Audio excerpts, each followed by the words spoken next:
creepy. I need to get out of here. The dead have been silent for years. They don't interact with us. So why is it that the moment we step into an abandoned cemetery, we instantly feel like someone is watching us? These visuals might look surreal or fake, but they are 100% real. To be honest, seeing all this lush greenery makes you feel like being buried here wouldn't be so bad after all. This is an abandoned cemetery that nature has completely taken over in the most unbelievable way. It feels more like living in a fantasy green city than an eerie graveyard. They built these beautiful, huge cemeteries here on the edge of towns, which would be open to people of all denominations instead of just, specific religions. In the 1830s and 1840s, 8 such cemeteries were set up around London. And these structures that look like the front doors of everyday houses are actually the doors to tombs where people rest forever underneath. A lot of people are terrified of the dead or ghosts, but the dead don't bother anyone. In the real world, it's the living who are far more dangerous. So the mausoleum was erected in memory of James Henry Blake, a barrister of St. Stephen's Green, Dublin, who died the 4th of August, 1841. The inscription over the doorway describes him thus: talents of a varied and transcendent order raised him to the highest estimation in his profession. Take the Blake family tomb, for example. On the surface, this grand monument belongs to James Blake, a prominent 19th century lawyer, built by his wife, Maria. But local historical records reveal a much darker side to the story. We can see some more bones and stuff on the shelving area of the mausoleum.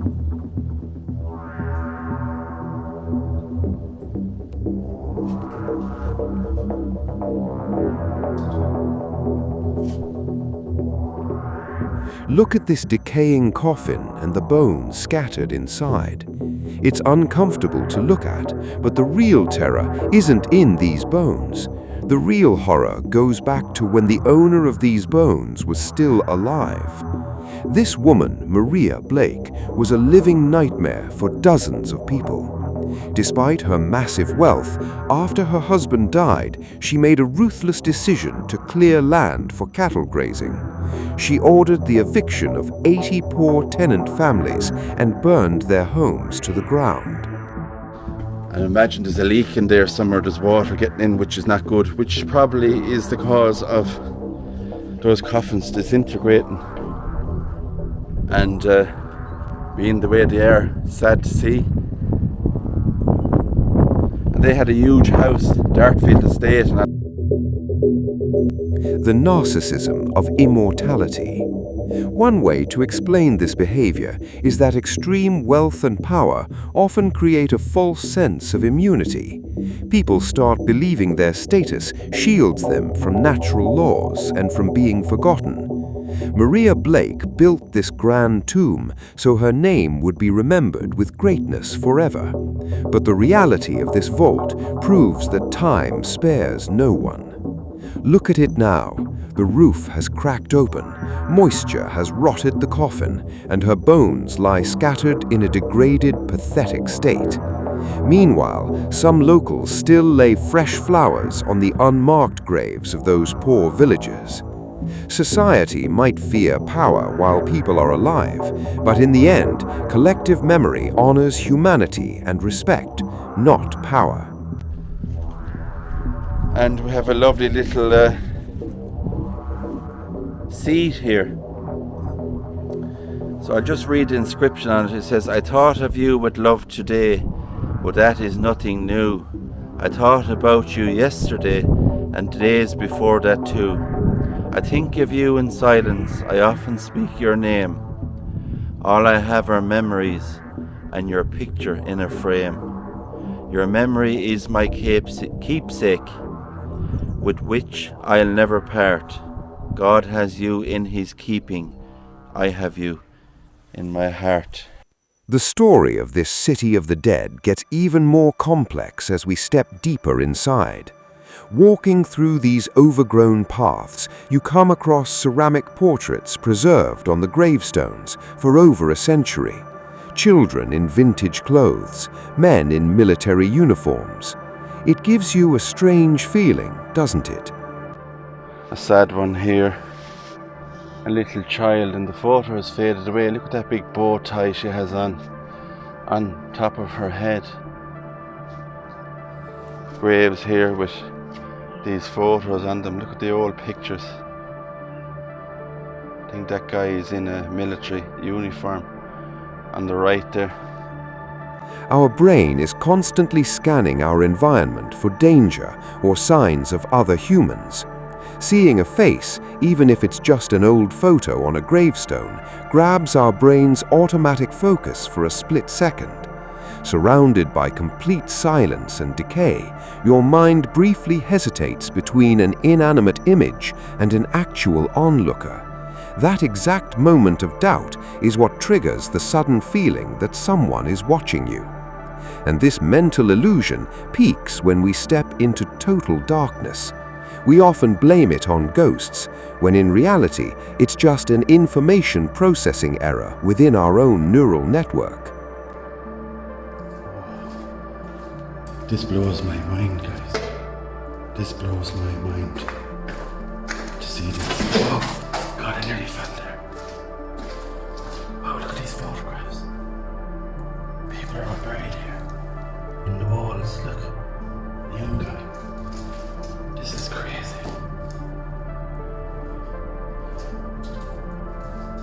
Whoa, look at all this. Huge lead coffin.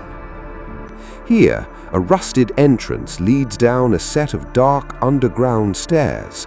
This is a massive crypt with 800 ancient burial sites belonging to the Jewish community. The darkness feels heavy.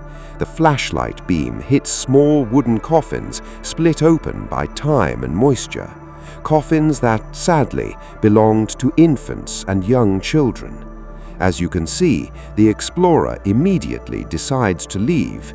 It's almost a run. But why? Down here. Yikes, I don't believe it. Oh my God, this is crazy. Oh, it's creepy down here, guys. Oh, I need to get out. This is creepy. I need to get out of here. Wow. I'm going back up. This thing goes on for... You don't need complex psychology here. The scenes speak for themselves. What triggers our instinct to flee isn't necessarily the bones or the coffins themselves. It's that for a brief moment, death stops being a distant, abstract idea and becomes a cold, brutal reality. And that's when fear sets in. I'm going back out, guys. Oh, that was something else. Really was. I'm going back up here, look at this. Back up. In the psychology of survival, this is the challenge of managing our fear of mortality. To get up and live every day, our mind heavily suppresses the thought of our own death. Oh, what's down here, guys? I saw something. Startled me. I actually thought it was somebody standing there for a second. This bust, look at this.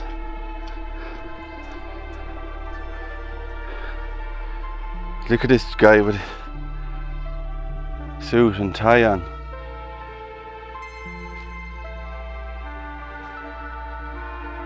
Wow, wonderful, absolutely wonderful. Now take a look at Highgate Cemetery in London.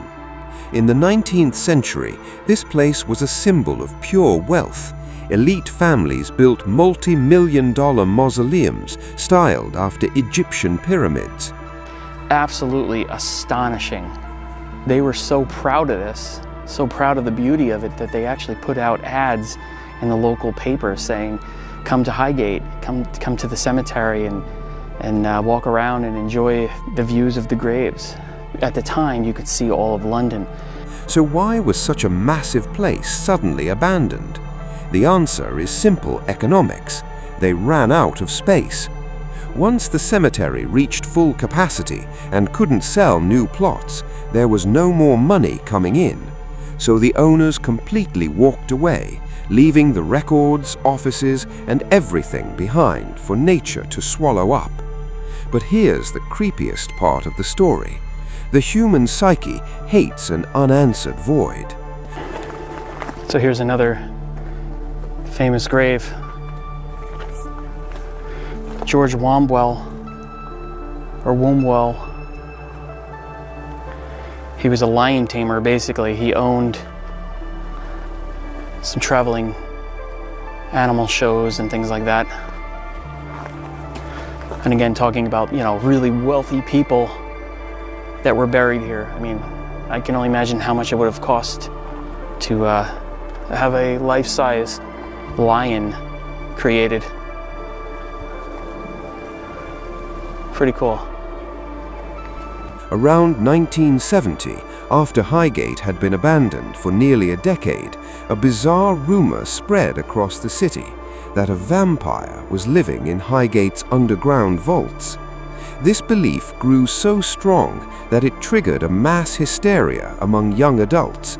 Groups of people climbed the cemetery fences at night with crowbars, broke open centuries-old tombs, and smashed sealed coffins and desecrated the defenseless remains inside. They came hunting for a monster that didn't even exist. Certain mausoleums, and they broke into here. And here, look, this is some of the damage that they did trying to pry the lead-lined coffin open. They believed that they were vampires, or there were vampires here. So they actually they defaced graves, and they actually even dug bodies up and defaced or mutilated the bodies, which is really a shame. I mean, they obviously were not vampires. Wow, look at this. You can see a lot of these are really deteriorated. I mean, they've been here for 150 years.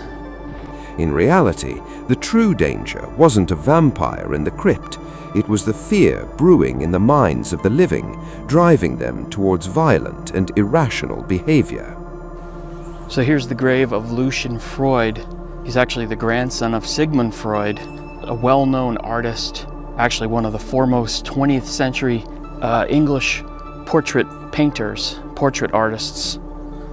This journey into the world of the dead shows us one simple truth. The dead in these graveyards have been silent for years. What gives these places their terror more than anything else is our own mind.